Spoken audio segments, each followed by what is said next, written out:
mình nổi lửa lên, bắt đầu nổi lửa lên để chiến tiếp ăn hai nha anh em. Đốt lửa nướng cá luôn nha.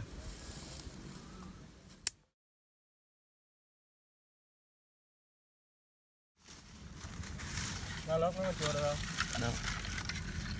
Đó vô luôn. Thôi, giờ nướng cá nha anh em.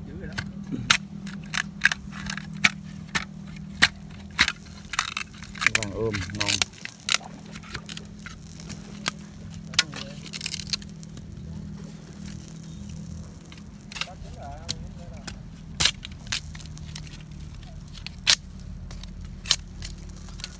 Rồi chuẩn bị thịt cái mớp đi. Chú ý Chắc này nước nè. hết cả nó Cạo gió thôi. Nó hết dính rồi. Ngó 4-5 hướng. Đừng có thò tay, đừng nóng. Thơm dữ, thơm nước mũi rồi các bạn. Nhiều đây đủ rồi. Và bây giờ bắt đầu mình tới mình nấu thêm canh mớp nha nè. Chẻ cái mỏng mỏng. Với thêm cái đây là cá nướng xong rồi. Giờ chỉ còn nấu canh mớp nữa là chín rồi. Không. Cá nha.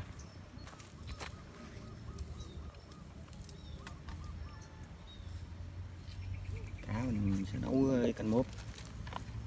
Làm đôi đũa rồi. Cá.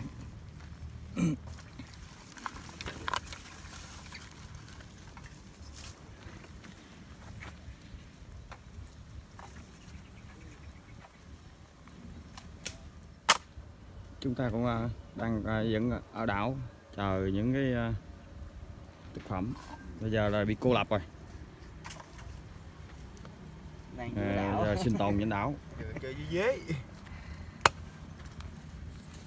Cho tí muối vô. Chưa, xong hỏi anh em. Cho nó ngấm cá. Ngon.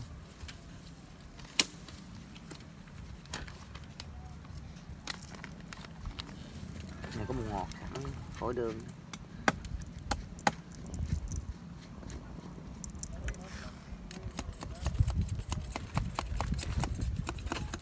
Có đũa nào chứ? Để cá này cho nó nóng nha. Khói Không. Khói gì lắm ơi.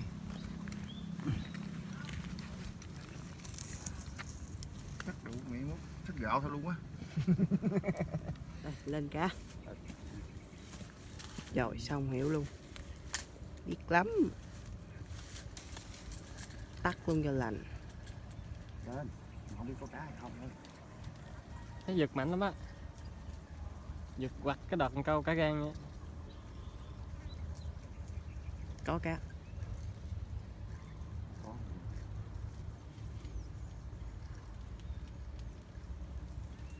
Trời ơi trời. Nó bự tôi nói hết biết luôn.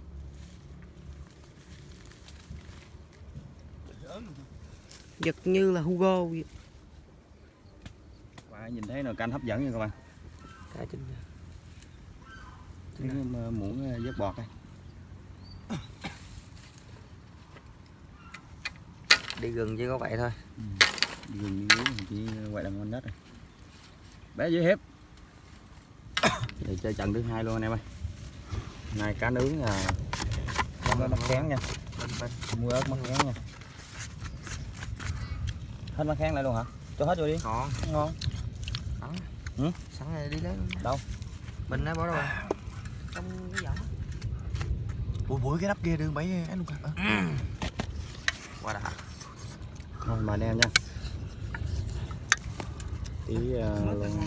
Tí nước trắng.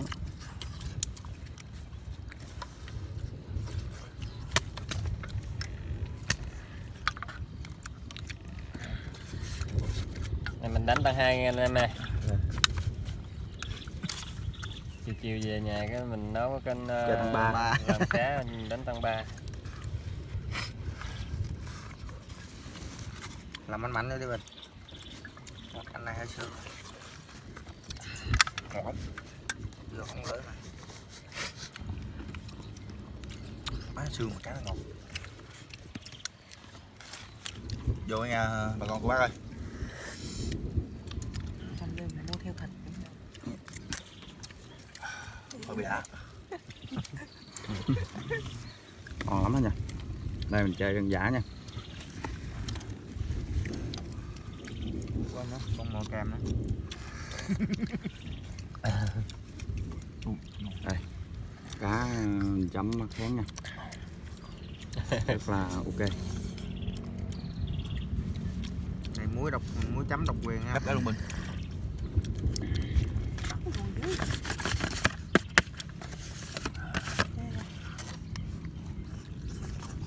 Cái này chấm mắc khén mới nghe nè.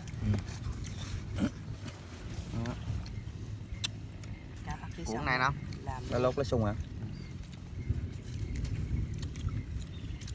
Ngay bài luôn. Được không? Lá Chát ăn đã.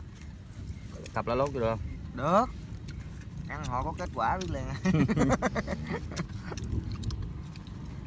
Ngon á. Đây. Gói miếng là cá nướng gói lá sung nha.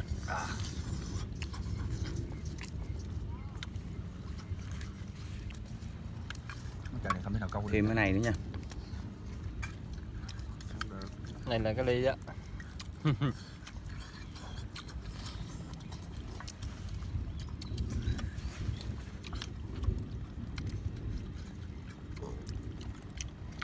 Đi nữa kiếm thêm mấy cái son nữa. Làm vô làm mấy cái nón.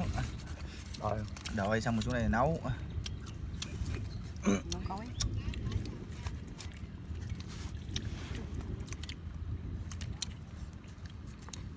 vàng nó mới đủ đô. Cá nấu canh ngon dữ. Ăn đi bảy. Bột tôm ở trong đó còn phước cá kho. Con. Đi mẹ. Dự Năm đi con chui vô cái hốc này con ngồi nó không được. Ủa cái là kiến thiệt quá. Thôi bỏ đi. Tức hoài làm gì? Ăn đi đỡ tức đi. Ăn cho nó tức. Mốt nấu canh nha. Mình đi đồng ruộng dân dã rồi nha. Cắt bắt kháng quá. Còn không? Cái còn.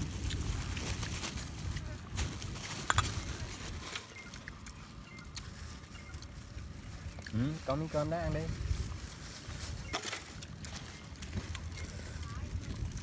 Nào, sao mình ra mình cắt miếng cao su kia. Cắt đường ngang gì luôn. Đây, 2 mét thôi. Đây là mắc khén Tây Bắc. Tây Bắc anh em gửi về cho nha. Theo đỏ hết đó. Vừa ơi. Rồi, Mắc khén nha. Mắc khén anh em ở Tây Bắc gửi về cho. Đỡ rồi. Ui, thơm tuyệt vời luôn. Tê lưỡi luôn. Quá trời cho béo nha. Cái này thì béo được chục con hay như năm. Trời ơi, dài nướng lên nắm 2 tay xé mà xé không đứt.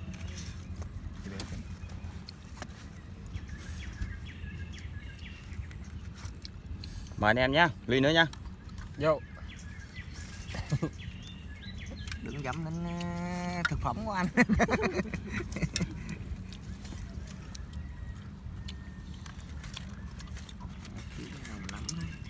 Gà tới tôi gà.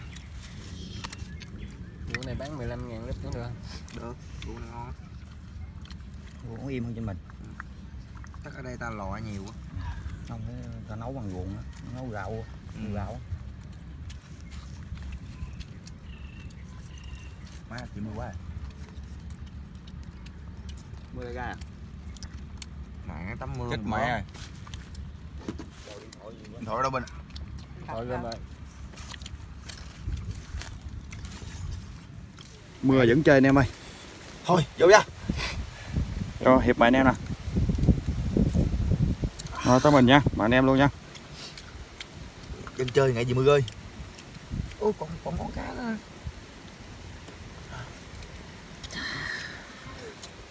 Đủ hết cá. Rồi đi bé ơi. Cái này đó mình. Còn con cá lau kiến đâu? Này trong bác. Một đầy rồi gì. Đây, mời anh em nha.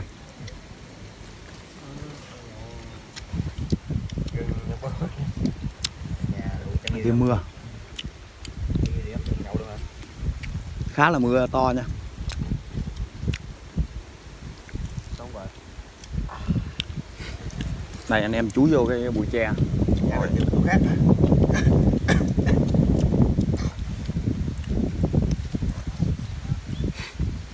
Chuồng 21 để biến bạc xuống cái cột cây ngang nè. Như năm cột cây ngang này chùm bao cái này chùm cái này. Chùm ngồi ngon. Đánh đều à. 2 mét. Sao xuống rồi kiếm gì sủi bằng cho nó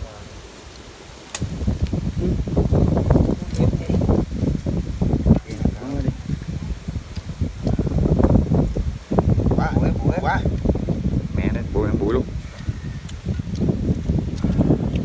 Thôi tiếp tục nha anh em. Chơi đi. Chơi dân chơi không sợ mưa rơi luôn. Chơi cho nó phê luôn.